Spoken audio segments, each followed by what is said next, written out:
मंदबुद्धि। एक जंगल में कुछ जंगली कुत्ते थे। उस जंगल का राजा था शेर। वह बहुत ही हिम्मत वाला था। एक दिन सारे कुत्ते मिलकर शेर के पास गए। उनमें से एक कुत्ते ने आगे आकर बोला, अरे ओ शेर, हम आज से तुम्हें इस जंगल का राजा के रूप में हम नहीं स्वीकारेंगे।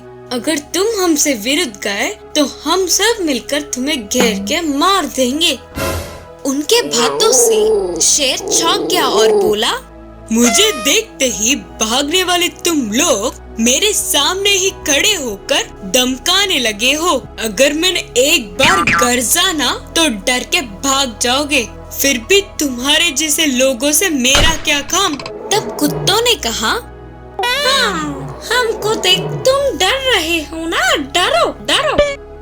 शेर के एकदम से नहीं हिलने पर उनके बातों से शेर सच में डर गया करके मानकर वे सभी खुश हुए। फिर वो सब एक पेड़ के नीचे मिले। उनमें से एक कुत्ते ने आगे आकर कहा, इस जंगल के लिए हम सब मिलकर एक राजा का चुनाव करेंगे।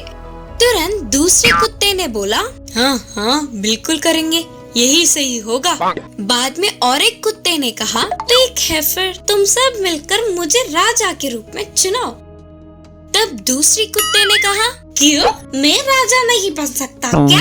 इसीलिए मुझे ही राजा बनाओ। ऐसे एक दूसरे से मैं राजा बनूंगा करके बोलते हुए बहस करने लगे। आखिर में यह बहस बढ़कर लड़ाई हुई और ऐसे एक दूसरे को ही काटते हुए घाव पहुंचाने लगे। ऐसे थोड़ी देर के लिए ये युद्ध होने के बाद सभी घायल होने पर सारे अपने अपने रास्ते भाग गए। इस पूरी लड़ाई को शेर दूर से ही देखता हुआ, यह सारे कुत्ते कितने मंदबुद्धि है, बोलते हुए उनके बेहाल को देख हंस पड़ा और तुरंत शिकार करने के लिए जंगल गया।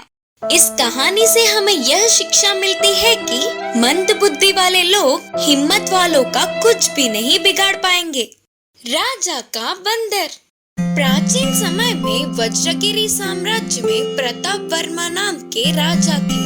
वह उस राज्य का पालन करते थे और राजा के पास एक पालतू बंदर भी था। वह बंदर राजा को बहुत पसंद था।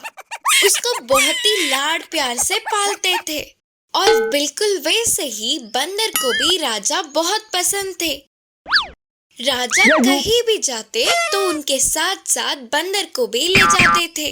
और तो और बंदर को उनके महल में कहीं भी किसी भी कमरे में जाने का छूट दिया। तब मंत्री और बाकी सब ने कहा, बंदर को छूट देना अच्छा नहीं। पर उनकी किसी भी बात पर राजा ने ध्यान नहीं दिया। एक दिन राजा शिकार जाके थक के लौटे और सोने जा रहे थे। तभी राजा ने तुरंत बंदर को बुलाकर उनको सोना है बोल के उनकी नींद को कोई भंग ना करे, इसीलिए बंदर से पहरा देने को कहा। फिर राजा धीरे से गहरी नींद में सो गए और बंदर वही रहकर पहरा देने लगा। तभी एक मक्खी आके राजा के नाक पर बैठ गई। तब बंदर ने मक्खी को भगाने का बहुत प्रयास किया, पर कितना भगाने पर भी मक्खी थोड़ी देर उड़ के फिर आके राजा के नाक पे बैठ जाती थी। आखिर में राजा की नींद भंग ना हो करके एक उपाय सोची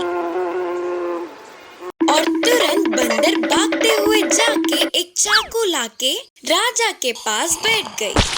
फिर से मक्खी के राजा के नाक पे बैठते ही जल्दी से चाकू निकालकर मार दिया।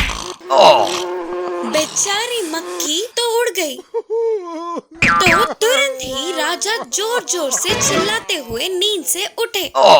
उन चीखों से मंत्री और बाकी के सभी वहां पहुंच के राजा का चिकित्सा करवाए। इस कहानी से हमें यह सीख मिलता है कि मूर्खों को कभी भी छूट नहीं देना चाहिए। बंदर के मुसीबतें। एक बहुत बड़ा जंगल था। उस जंगल का महाराज था शेर। एक दिन महाराज शेर जंगल के सभी जानवरों से बातचीत करने लगा। तभी उधर पहुंचने वाली शरारती बंदर ने कहा, क्या है यार आपका प्रशासन, मेले में जाना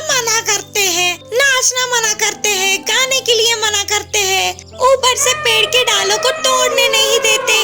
ये कहा कि राज्य पालन है, ये बिल्कुल अच्छा नहीं है। गुस्से से आग बबूला होकर महाराज शेर गरज उठे और बोले, लगता है ये बंदर सुबह सुबह भांग पी के आया है, जो मर्जी बोल रहा है। इसे ले जाकर उस खराब कुएं में फेंक कर 10 दिनों के लिए बंद कर दो और भोजन 2 दिनों में एक बार देना। महाराज के मुताबिक ही उसके दोनों के हाथ पैरों को पकड़कर कुएं में फेंक दिया बालू और सैनिक। 10 दिनों के बाद बंदर को कुएं में से निकाल के छोड़ दिया गया। कुएं में से निकलने वाला बंदर शेर की शाबाशी पाने के लिए शेर की राज्य पालन ऐसे ही बना रहे, उनका प्रशासन ऐसा ही रहे, बोलते हुए पूरे जंगल में घूम रहा था। फिर से बंदर को भालू और सैनिकों ने कुएं में फेंक दिया।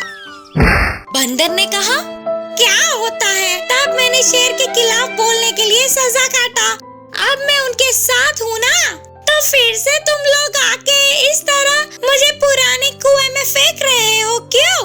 करके चौंकते हुए पूछा बंदर।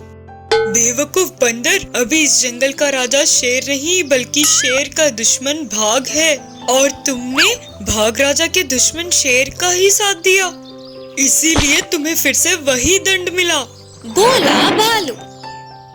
महाराज के खिलाफ था तभी सजा, और महाराज के साथ हूँ तो भी सजा, बोला बंदर। तब वहाँ आने वाले तोते ने कहा, समय और जगह देखे बिना दूसरों के निर्णय में घुसे तो ऐसे ही अपना ही नुकसान होगा। तब बंदर समझ गया और बोला, सच में जो चीज हमसे जुड़ा नहीं है उनमें हमें पड़ना ही नहीं चाहिए। मासूम गधा। पल्लेपालम नामक गांव में अच्छैया नाम का भेड़ों का रखवाला रहता था। उसके पास एक गधा भी था। अच्छैया रोज उन भेड़ों को चराने ले जाता था। उधर उन्हें भरपूर घास चरने को मिलता था।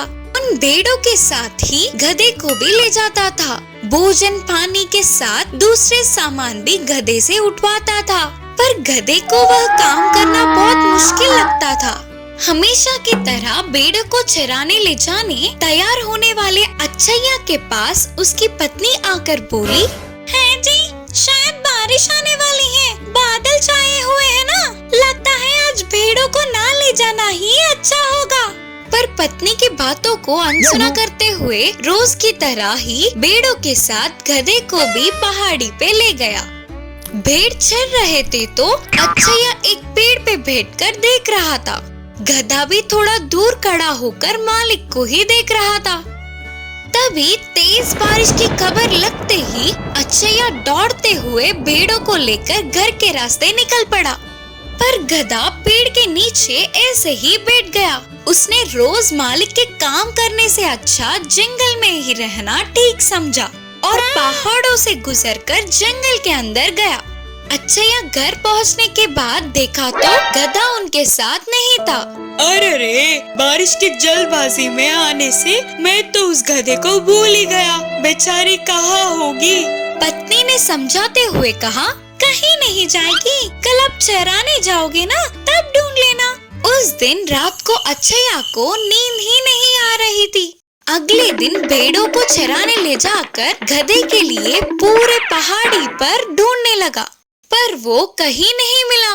बेचारा गधा शेर या बाघ का शिकार हो गया होगा, बोलते हुए रो पड़ा। जंगल में जाने वाले गधे को वहाँ के हालातों ने डरा दिया। जंगल में नहीं थी ना, इसीलिए और अंदर गए तो कहीं उसे कोई जानवर वार करके मार ना दे करके वो अपने प्राणों को हथेली में रखकर बिताने लगी। ऐसे डरते हुए जीने से अच्छा वापस मालिक के पास जाना ठीक है सोचकर तुरंत ही जंगल से पहाड़ों की तरफ चलती गई। शाम तक गांव में आने वाले गधे को मालिक का घर याद नहीं था। हर एक दिन मालिक के नए काम करने पर रास्ते को भी याद नहीं रख पाई। तभी अचानक एक घर से, इस गधे को मैं नहीं देख सकता, बोलते हुए बड़ी आवाज आई। अरे मेरे बारे में ही बात कर रहे हैं, मतलब ये मेरे मालिक का ही घर होगा। उसे घर से बाहर आता हुआ रामैया ने उसे देखा। उसके मालिक नहीं है सोचकर दुखी होकर फिर से आगे बढ़ने लगा गधा। थोड़ी दूर चलते ही अरे ओ गधे, कोई काम ना करते हुए ऐसे ही घर पर बैठ के कितने दिन माँ बाप की खाएगा? बोलकर आवाजें सुनाई दी। गधा खुशी से उस घर की तरफ देखते ही आवारा बनकर घूमने वाले उसके बेटे को वीरैया ने गुस्से में बोलता हुआ दिखा। अनसुना करते हुए चला गया गधा। और थोड़े आगे चलने पर गधा कहाँ होगा पता नहीं, बोलकर एक घर से आवाजें सुनाई दिए। अच्छैया की आवाज पहचानने वाला गधा मालिक के पास दौड़ते हुए गया। उसे देखते ही अच्छैया को बहुत खुशी हुई। गधे को प्यार से बिठाकर उसके पसंदीदा भोजन खिलाया। अब गधे ने ठान लिया कि मालिक से कभी भी दूर नहीं जाना चाहिए।